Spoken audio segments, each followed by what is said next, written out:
Hello, and welcome to Kingdom Life. We keep you informed and transformed by the Word of God with teachings from Bishop Mark Crowley. Kingdom Life, impacting the world long term.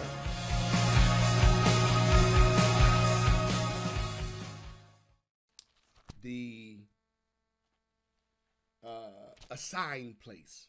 The assigned place. Now I'm back talking about the assigned place. And today I'm talking about the assigned place. We can name this the Assigned Place Part 2. All right? The Assigned Place Part 2. All right? Now, what I'm about to show you is a key of the kingdom. Although it is in the Old Testament, Old Covenant, it is yet a relevant key of the kingdom. All right? So now, in Exodus 23, if I pick up in verse number 20, this is what it says. Behold, I send an angel before I get to 23:20, just let me show you. Y'all can read it on your own. But if you start reading from like verses 14 to 19 in Exodus 23, this is talking about the three offerings. If the three offerings are still in force as a kingdom key, so is what I'm getting ready to read to you starting in verse number 20. All of it flows right together. All of it aligns right together. All right, verse number 20, Exodus 23. Behold, I send an angel before you to keep you in the way and to bring you into the place which I have prepared. I'm sending an angel before you. Now, everybody, hello. You have been assigned an angel. For those of you that are connected to Kingdom Life, his name is Mark Crowley. All right? Angel is the Hebrew word malak, M-A-L-A-K. And it means a human messenger of God. A human messenger of God. Now, what I'm about to read to you about the assigned place, what I'm about to tell you is not true of every pastor, because every pastor is not sent by God. Some men and women go into pastoring as a career, as a vocation. These are not the men and women that are angels. All right? So, angel is not a celestial being in the heavens sent down to earth. This is an earthly individual, malak, a human messenger of God. Now, we can track this, and we know it's true. Just listen to these examples. Because God gives Israel an angel to cross the Red Sea, to tear down the walls of Jericho. Y'all got it? And God also gives Israel an angel named Gideon, who goes from 3,000 men, slashes that all the way down. All right? So we know this idea of an angel is a godly formula. Now, listen to me carefully. For what purpose does God give you an angel? Let's go back to verse number 20, and let's pick up in that second clause. To keep you in the way. That's my job. To keep you in the way. Now, here's where our relationship gets a little testy. Because you don't always want to be kept in the way. You want to sometimes go your way. My job is to say, hey, wrong direction, wrong thinking, wrong actions. To keep you in the way. What is the way?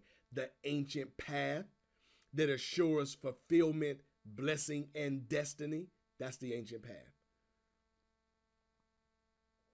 That's my job in your life. It's not my job in your life to preach to you some gospel, leave you to yourself to wander and philander your way through it. It's not my job. That's not what I'm supposed to do. Although that's what you would like for me to do. He all up in my business. I'm supposed to be. This Bible. All right? To keep you in the way, number one. And what is that way? The ancient path that God has assigned for your life. Now understand, at the time I meet you, you are pursuing your own path. Did y'all catch that? By the time I meet you, you are well on your way doing your own thing. Who he think he is? I'm the angel. That's not who I think I am. That's who I am. My job is to keep you in the way. Number two, look at this. Look at this. And to bring you into the prepared place. Now, y'all watch this now.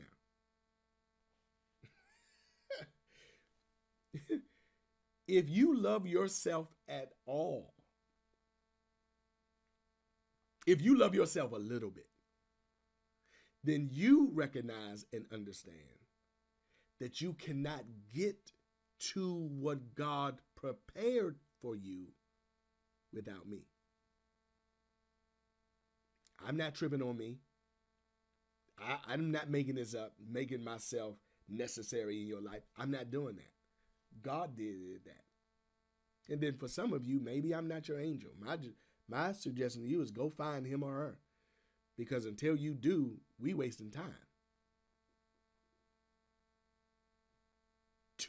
My God, to bring you into the prepared place. So God has a prepared place for every person. Y'all, is everybody following me so far? I want you to look at this one word, into, I-N-T-O. I want you to take special note of this word because we're going to hear this same phrase again, but it'll have a completely different meaning. In verse number 20, the word into means in the middle of.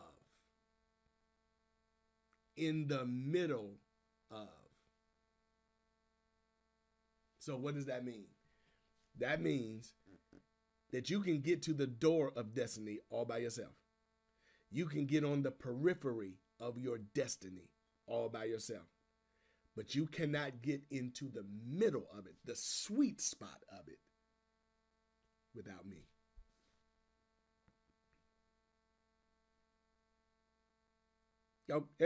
Are y'all reading your own Bible? Is this what your own Bible is saying? All right. Your angel goes before you to the prepared place. Got to hear this. So I know what it looks like for you. This is why I can tell you what you're doing. That's not in the middle of it. The angel goes before you. Go back in verse number 20. Behold, I send an angel before you. I see it for you. Good God. Why are y'all looking like... What? And most of y'all have heard this before. Maybe you got away from it, right?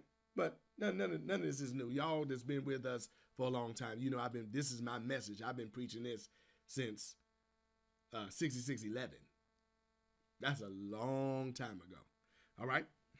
So my job is to stay in the face of God for you, to see what I need to see for you, so I can help keep you in that way. And in keeping you in that way, I bring you into the middle of what God has prepared for your life. Now, your job, listen carefully, is to intently listen and follow. That's your job. To intently listen and follow. Now, I got to tell y'all this. This is one of those truths I need to tell you about you, a truth I haven't shared about you in a long time. But I'm talking to every individual person, especially Kingdom Life partners. I really wish I could talk sonship, because that's really what God wants. But y'all make sonship so painful for me, I'd rather call you partners than sons. With the stabs in the back and all the stuff y'all do, I'd rather refer to you as partners. But God is not interested in partnership. God is after sonship. But for whatever reason, in your own mind, you can't see me as a father. Well, that's your problem. But here's your other problem.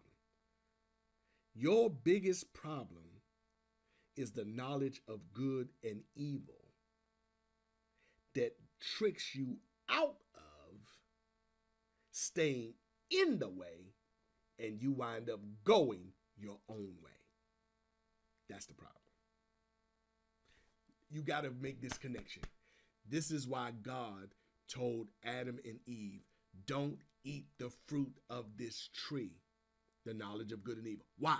Because, oh my God, the knowledge of good and evil is an inferior knowledge to the wisdom of God. What just was told to us is that there is a superior knowledge to that of good and evil. But because they ate the fruit of the knowledge of good and evil, everybody's mental framework is based on the knowledge of good and evil and not the knowledge of God. But the knowledge of God is a superior knowledge. This is what I'm trying to tell you. If you listen and follow, you can live on a plane of knowledge and wisdom that is superior to everything you know. Are y'all tracking? But here's what the devil does. Good God Almighty. Man, Lord, help me, help me. Every time you decide to follow God, what the enemy does is he pokes his finger in something you are emotionally attached to. Right? What the devil knows is if he dry your money up, you'll stop trusting God because you're emotionally invested in your money. What the devil knows is if he dries up your relationships, your marriage hit rock bottom, all hell is breaking loose. What he knows is that you will stop following God for the time being and start chasing this relationship, the knowledge of good and evil. What he knows is if he causes a little trouble in the family or on your job or in any area where you have some emotional attachment to, what he knows is you're going to stop following God and you're going to start thinking on your own. Oh, I got to work 2 and 3 jobs to pay these bills. Oh, I got to rush and get married because my biological clock is ticking. Oh, I got to rush and do that. All that's the knowledge of good and evil. What he knows is if you are emotionally attached to a thing, if he touches that thing, you'll stop following God. Where we need to be, hello, listen to me, Kingdom Life, where we need to be is in a place where you say, come hell or high water, if I lose it all, I'm going to follow God. Yeah, that really sounds easy. That sounds easy until the devil starts touching your stuff. But here's what the devil, I think I told y'all this on Thursday.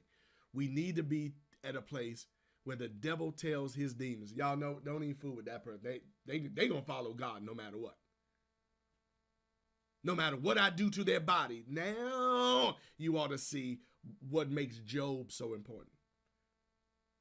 Job, every emotional attachment he could have to life and the world is touched. He loses his family. He loses his dwelling. He loses his health. He loses his money. He loses it all. And guess what he says? Though he slay me, yet will I trust him. That's where we need to be. Are y'all following? Verse number 21. Verse 21. Beware of him and obey his voice. Do not provoke him, for he will not pardon your transgressions, for my name is in him. In other words, when it says beware of him, what it means is understand, and I'm saying his, because I'm speaking personally today to Kingdom Life, understand his role and value in your life. Understand it. You ain't got to agree with it, but if God has connected us, understand my value. Understand my role in your life. Listen to these words. Listen to these words. Verse 21, beware of him and obey his voice. Do not provoke him, for he will not pardon you. You can't become my best friend and now I okay your sin. That's what it means. You can't befriend Lady T and now, you get a little extra mercy to go and sin and do your thing. That's not happening. Why? Because his name is on us. We don't stand in this place representing ourselves. There are a lot of men and women of God who do, but we don't. Y'all understand that? Look at this. This gonna really. Everybody take a deep breath. Inhale, exhale. Take a deep breath on this one, because you're not gonna like this one. All right. Verse 22. But if you indeed obey his voice and do all I speak. Now, let's just break that down. His voice I speak. So you're hearing me, you're hearing my voice, but this is God speaking. And now you beside yourself, oh, well, Bishop, I don't agree with that. Oh, Bishop, I think you're wrong about that. Okay. And not Bishop is wrong. This is God talking. He's just using my voice as your angel. But this is not me talking to you. This is him talking. Now you see why. Now you should see why your life is so busted. Because you don't listen. I'm always under attack. It's because you don't listen. I'm going to show you. Go to verse 22. Watch what he says. If you obey his voice and do all that I speak, then, look at what God says he will do. I will be an enemy to your enemies and an adversary to your adversaries. This is what that means. All of your battles, you don't have to fight. You got to listen. You got to obey. You don't have to fight. Because God says, I will be an enemy to your enemies, which means you don't have to fight. I will be an adversary to your adversaries, which means you don't have to come up with a rebuttal. You don't have to come up with a redress. You don't have to come up with what you do next. What you do is listen and obey. What's the problem with that? The knowledge of good and evil kicks in. Who he think he is. He a man just like me. I am. That's true. But I'm in a different position than you.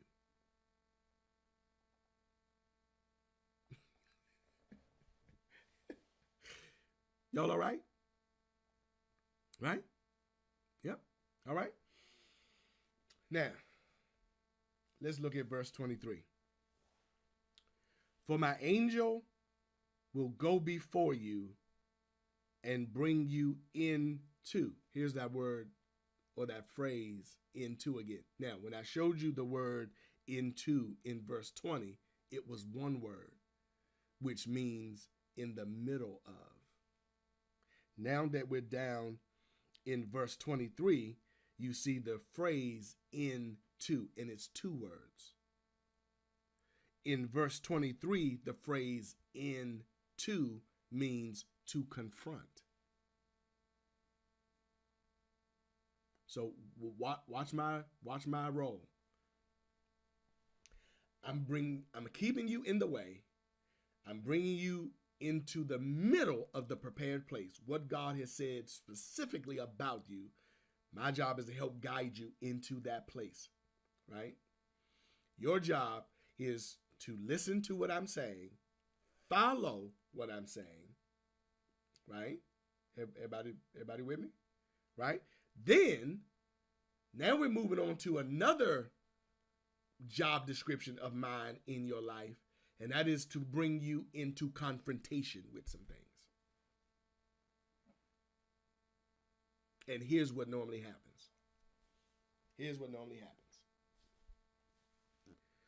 When I get to the point in your life to bring you into confrontation with some stuff, that's when you join another church.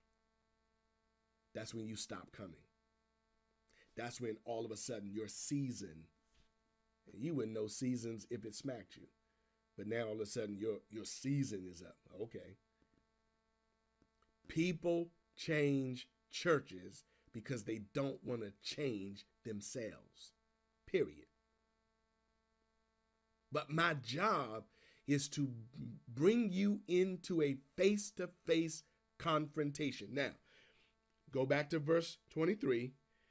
To bring you into the Amorites, the Hittites, the Perizzites, the Canaanites, the Hivites, and the Jebusites. All of these are tribes, but these tribes are also spirits that each of us deal with. So here's what I'm saying.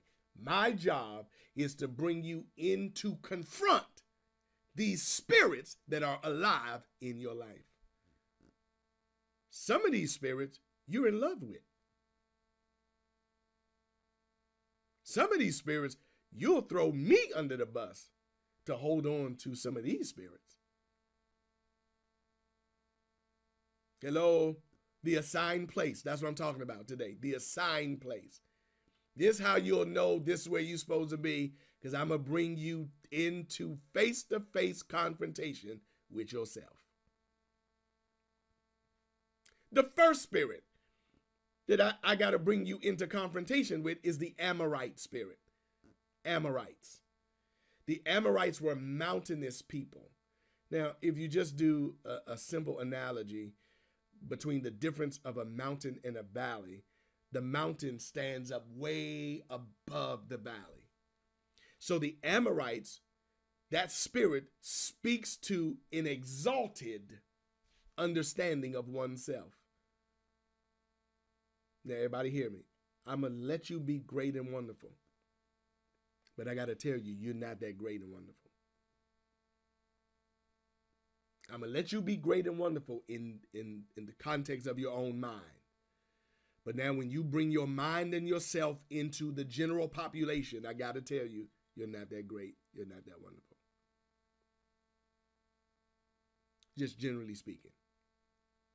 I don't want nobody to go off into no depression. Bishop said I wasn't great. You're great. You're great. You are great in your own mind. Let it stay in your mind. But don't let it dominate how you think. Because if it dominates how you think, it's going to start to affect how you treat people. All right?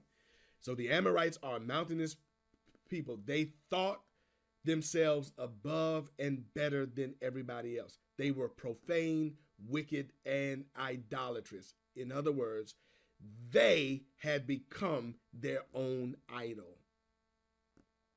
This is the first spirit you got to deal with, because in this selfie world of me, myself, and I, and doing everything that works for me, everything that feels good to me, you got to confront that Amorite spirit. This is not all about you.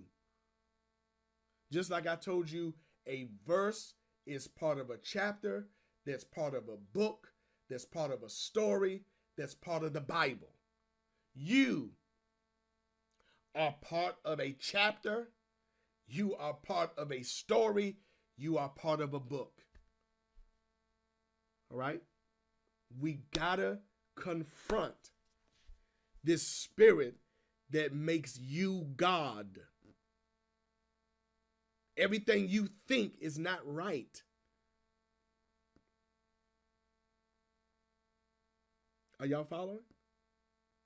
One of the hardest things to do is to get white people to see their entitlement, to see their privilege. It is so ingrained into the fabric of their life, into the fabric of their community, into the fabric of their thought, trying to delineate these acts of entitlement and privilege is difficult. But here is the truth. The same difficulty in trying to get them to see that about themselves is the same difficulty in trying to get you to see some things about you. The knowledge of good and evil is going to automatically preach to you that I'm hating on you. Why would I hate you? I'm in your life to get you to the prepared place. Why would I hate?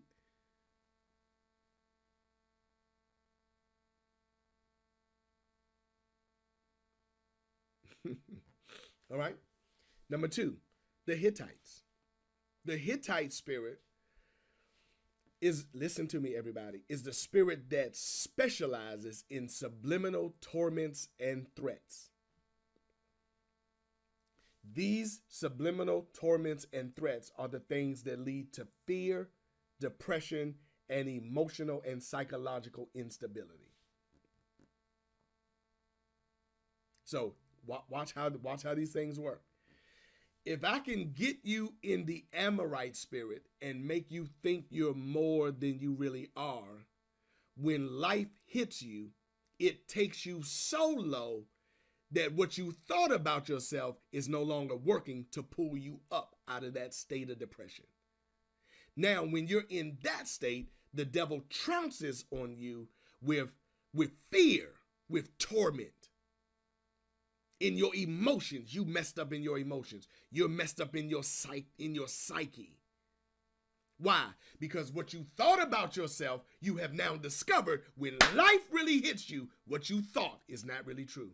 Where you thought you were on that mountain, now you're in a valley and you can't climb your way out. You can't even crawl your way out. Here is how it looks for most of you.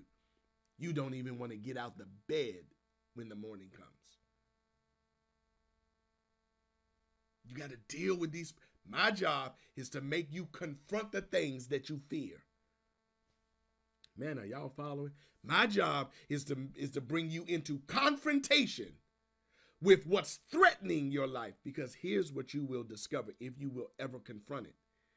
It is so strong against you because it's really afraid of you. Now, here is the analysis. You are literally afraid of the thing that's afraid of you. That's the analysis. And as long as the enemy of our soul can keep tormenting us, causing us to fear, the Lord is the strength of our life. Whom shall I fear? Hello? Adopted children that's been given an angel. Hello? Right? But y'all listen. Listen, this Hittite spirit is the news. You see how subliminal? You looking for something just straight outright.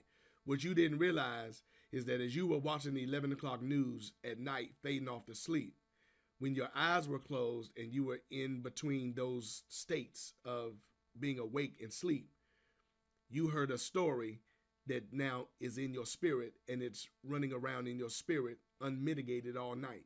So by the time you wake up in the morning, you wake up in a certain mode or a certain mood, and you can't explain where it came from. Are y'all following? You would do yourself well if you can. When you go to sleep, if you have to have light in the room or noise in the room, go to YouTube and turn on one of those 11-hour worship videos. Just let it play all night till you wake up. So that what is permeating your atmosphere is not news. It's worship. That will pad your spirit through the night. Are y'all following? All right? So you got to deal with this Hittite spirit that threatens you. The devil don't want you to confront it. That's why he keeps making it bigger and bigger and bigger. And the bigger he makes it, y'all listen to me, the more real it seems. But I'm telling you, my voice, God talking, the analysis is it's really afraid of you. All right? The third spirit are the parasites. The parasite spirit. And y'all can just follow these right in verse number 23. The parasite spirit is the third spirit. When the Hittites finished with you with fear, then the parasites take over. This nation or this spirit represents limited vision. Limited vision. So in other words, when you're walking in fear, your vision is limited. What you see for yourself is limited. This is why God partners you with an angel. Because the thing you fear, I don't. So I can see further for you than you can when you are paralyzed by the spirit of limited vision. This limited vision, this parasite spirit, makes you think less of yourself. Now we shouldn't think more highly of ourselves than we ought to think. And so we shouldn't think less of ourselves than we ought to think. It is this parasite spirit that is responsible, listen everybody, for the children of Israel seeing themselves as grasshoppers and the Philistines as giants. Who told them they were grasshoppers? This parasite spirit. It will limit your vision. It'll limit your vision on how you see you. Good God. Y'all listen. A lot of times, the Hittite spirit will operate in abuse. Abuse. So some of you that have been psychologically abused, physically abused, sexually abused, the enemy's design for that abuse was to get you in a mode of low self-esteem. Another way of saying limited vision, the parasite spirit, is low self-esteem. You can't see the beauty that's really in you. You can't see the excellence that God deposited in you, because when the Hittites finished with you with torments, the parasites picked you up. And the parasites have locked you into defining yourself in a way that's opposite from God's definition. Are y'all following? Right? The fourth spirit. I'm trying to hurry through these. The fourth spirit is the Canaanite spirit. This spirit, watch how this works. This spirit represents addictions. Addictions. Now, before any of you say, oh, I don't have any addictions, let me explain. Look at the mental acrobat so far. Let's look at the mental acrobat so far. So firstly, you think more highly of yourself than you ought to. Then fear and torment creeps in. Then it blinds you from seeing yourself as you really are, as the creation and the child of God. Now, through the Canaanite spirit, you turn to things that falsely make you feel good. I know what y'all are thinking. When I say addictions, y'all are thinking about the normal addictions. But your phone can be an addiction. Having to know everything is an addiction. That falsely having to know everything. Y'all going through all the mail, going through all this, going through all that.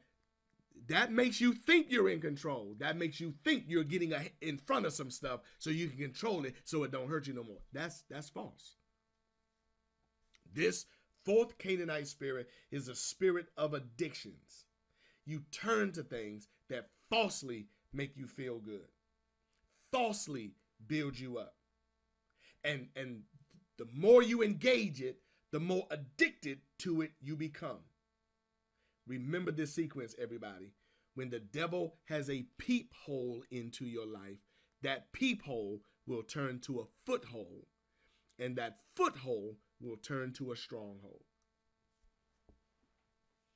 Here's what I got to tell you, everybody. Please get this in your spirit. Sin is always more powerful than your will. W-I-L-L. Sin is always more powerful than your will. This is what that means. Or you just going to try it casually. You ain't doing it really trying to really get all messed up and tied up in it. You just casually. So I just, I go to Maryland Live. That's the casino. Casually. I ain't really dropping no real money in the slots. It's just casual. Right? After a while, that peephole into your life is going to turn to a foothold. Now you're going to start setting money aside so you can gamble. And I just use gamble as a general example. Then after a while, you don't have the ability on your own to stop gambling. That's what I mean when I say sin is always more powerful than your will. Your W-I-L-L. You started it casually. Now you can't stop. All right?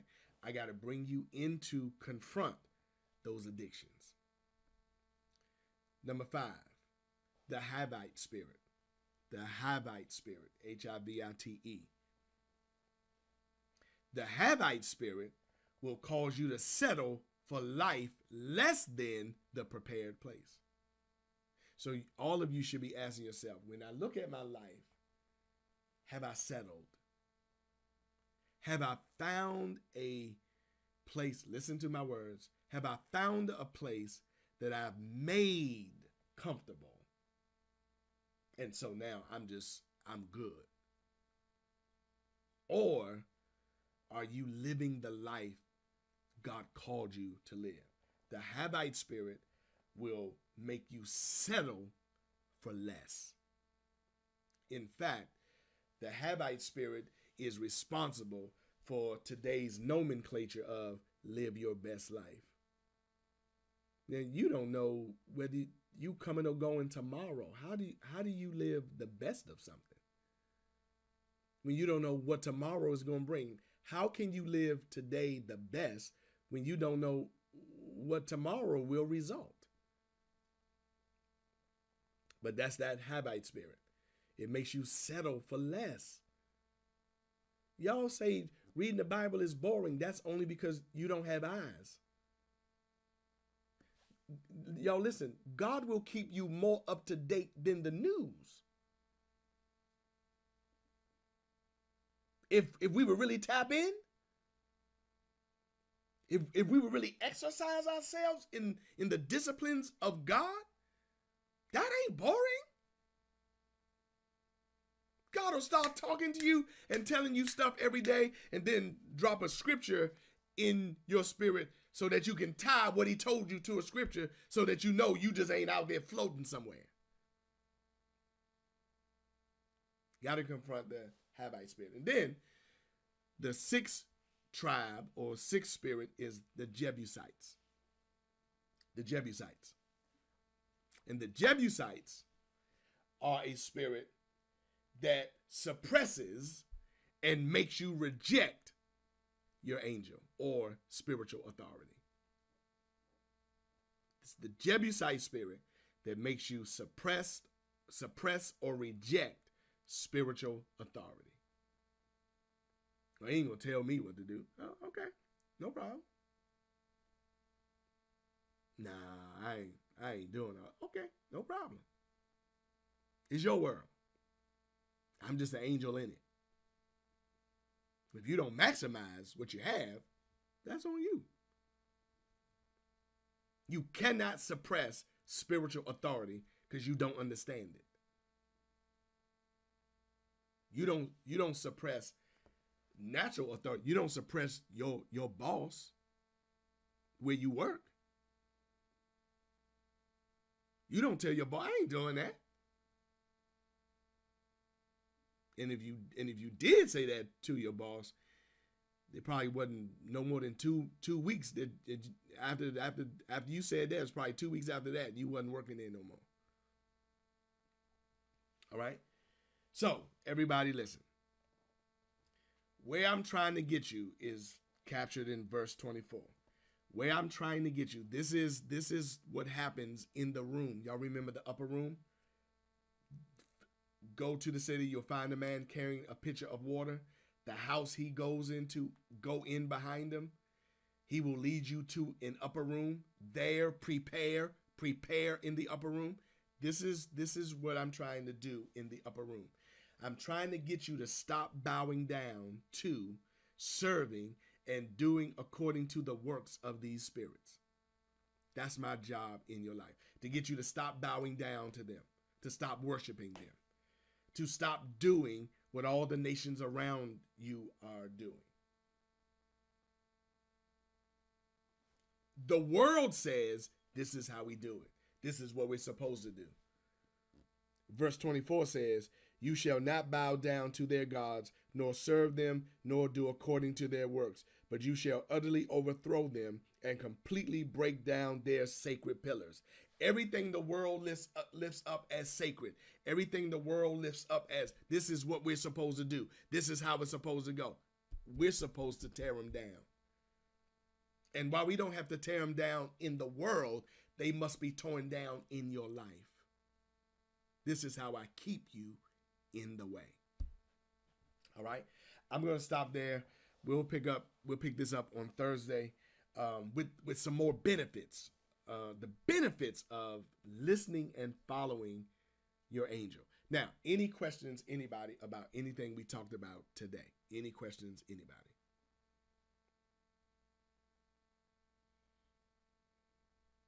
Carla? Good morning. Good morning. I just wanted to make sure I understood. In verse 23, my Bible said, and bring thee in unto. Same thing. That means exactly, I mean, obviously it means exactly what you said, but I just wanted to make sure that my Bible is giving me the right words. Yeah. Unto is fine. Unto as well means in confrontation with. Okay. Yep. And then are all these spirits things that we've done alone, or is it in that continuum of things that may have been passed down to us, but we do still have our own pieces of it? Both. Because of how we make choices in our lives. Both. A lot of these spirits are generational altars that have been passed down, and a lot of them are the creation within your own decisions. So it's both. Okay. Yep. All right.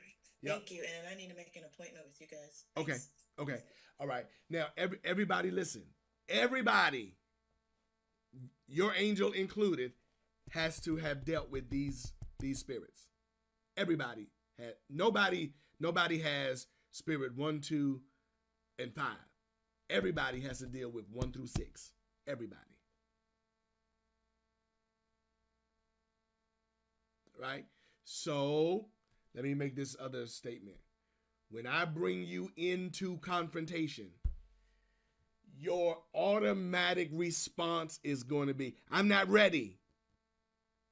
But here's what you asked. I didn't ask you whether or not you were ready. I'm moving in the timing of God. God will never bring you into something that he hasn't already prepared you for. Now, maybe you didn't do all the work you were supposed to do on your end, but God is never going to give you a test and he covered none of the material. That's never going to happen. All right? This is the way of destiny. This is how we get there. So, for so long, we've talked about your assignment, your destiny, what have I been gifted to do? All of that is XYZ. All of XYZ starts with this right here, ABC. And so since we hadn't touched this in a long time, and God just had a way of working us down to the assigned place, the secret place, and the marketplace, We'll explore each of those things in their sequence. For these next few weeks, we'll be dealing with the assigned place and sonship. All right.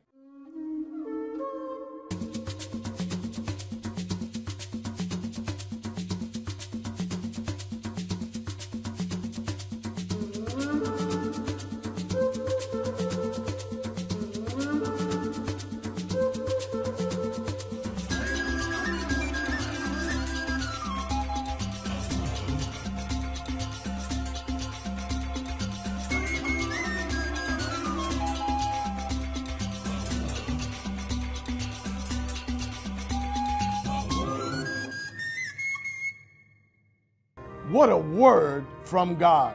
I'm praying you'll join me right here at Kingdom Life next week. God bless.